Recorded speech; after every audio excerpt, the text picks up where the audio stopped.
जयराम ठाकुर ने आज शाहपुर का दौरा किया और इस दौरे में सीएम ने शाहपुर बाजार से कार्यक्रम स्थल तक एक रोड शो किया।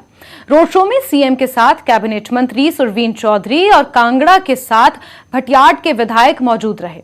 इस दौरान सीएम ने शाहपुर को 78 करोड़ रुपए की सौगात दी। सीएम ने यहां रैली को संबोधित करते हुए कहा कि कांग्रेस पर उन्होंने हमला बोला। सीएम जयराम ठाकुर ने कहा कि देश भर में कांग्रेस की हालत खराब है और एक एक कर उनके नेता पार्टी छोड़कर जा रहे हैं।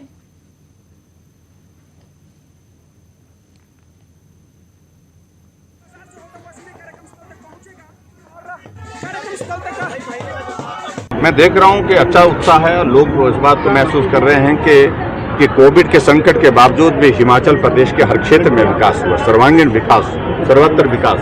ये कॉन्सेप्ट जो है पहली बार इस प्रकार से हुआ है। और दूसरी बात, सबसे बड़ी बात है कि किसी के लिए बुरा ना सोचा गया, ना बुरा किसी के लिए किया गया। हम देवभूमि हिमाचल प्रदेश में रहते हैं, आओ मिलकर के साथ चलें और हिमाचल प्रदेश को आगे बढ़ाने के लिए काम करें। अभी जो कार्यक्रम हमारे ये हो रहे हैं, इस कार्यक्रमों में विशेष तौर से जो 75 वर्ष की यात्रा हिमाचल प्रदेश की हुई है पूरी, उसके लिए हिमाचल के लोगों का जो योगदान रहा है, सभी भाई बहनों का, उसके लिए उनका आभार व्यक्त करते हैं और आने वाले समय की इस यात्रा में हम और बेहतर होकर के काम करें, उसके लिए हम आग्रह करें।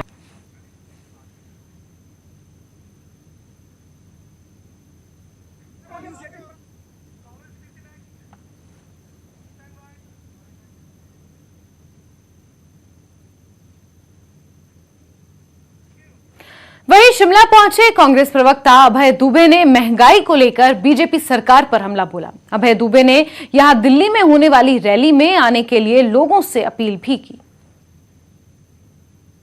आप फिर अगर 410 रुपए का गैस सिलेंडर पाना चाहते हैं, 1000 रुपए से अधिक हो गया। अगर आप फिर 60 और 70 रुपए पेट्रोल और डीजल के दाम चाहते हैं जो 100 रुपए से पार हो गए, आप फिर से 60 और 70 रुपए खाने का तेल और दाल चाहते हैं जो 200 रुपए के पार हो गए हैं, तो आप भारतीय जनता पार्टी को हराइए और महंगाई से निजात पाइए। 4 सितंबर को सभी लोगों को दिल्ली के रामलीला मैदान आना है, यह आग्रह भी मैं करने आया हूं। लाखों लोग 4 सितंबर को रामलीला मैदान में इकट्ठा हो रहे हैं, राहुल गांधी जी के नेतृत्व में और हम लोग सोनिया जी के नेतृत्व में, और हम लोग आग्रह करेंगे सभी लोगों से कि अधिक से अधिक संख्या में आइए, मोदी सरकार को सबक सिखाइए और महंगाई से निजात पाइए। महंगाई और बढ़ती बेरोजगारी के खिलाफ दिल्ली में कांग्रेस की एक